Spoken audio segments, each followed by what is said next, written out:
2004ஆம் ஆண்டு சுனாமியில் தமிழகம் மிக கடுமையாக பாதிக்கப்பட்டது. 2004இல் சுனாமியில் தமிழகத்தில் மட்டும் 6065 பேர் இறந்தார்கள். 88 கிராமங்கள் நிலைகுலைந்து அழிந்து போனது.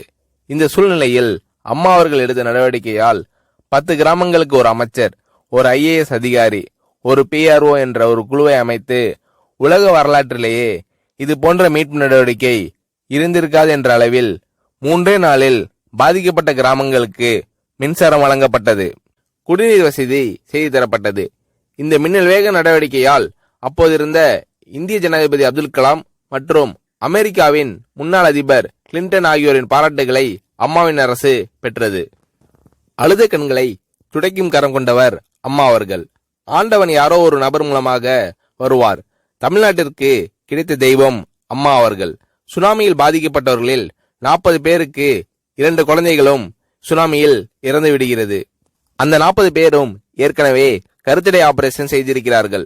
பெற்றோர்கள் மட்டும் உயிர் பிழைத்திருக்கிறார்கள். உயிர் பிழைத்தவர்களுக்கு இனி குழந்தை கிடையாது என்ற நிலையில் அவர்களுக்கு கருணைவு ஆபரேஷன் செய்து அவர்களில் பல பேருக்கு குழந்தை பிறந்து அந்த குழந்தைகள் இன்று பள்ளிக்கு சென்று கொண்டிருக்கிறார்கள். நாகப்பட்டினத்தில் அம்மா அவர்கள் மீனவர்களை சந்தித்த போது மீனவர்கள் கதறி அழுதார்கள். அவர்களிடம் அம்மா அவர்கள், நான் இருக்கிறேன், நீங்கள் கவலைப்படாதீர்கள், இழந்து போன உயிரை தவிர மீதி அனைத்தையும் நான் உங்களுக்கு தருவேன் என்று அவர்களுக்கு தேவையான அனைத்து உதவிகளையும் செய்து தந்தார் அம்மா அவர்கள்.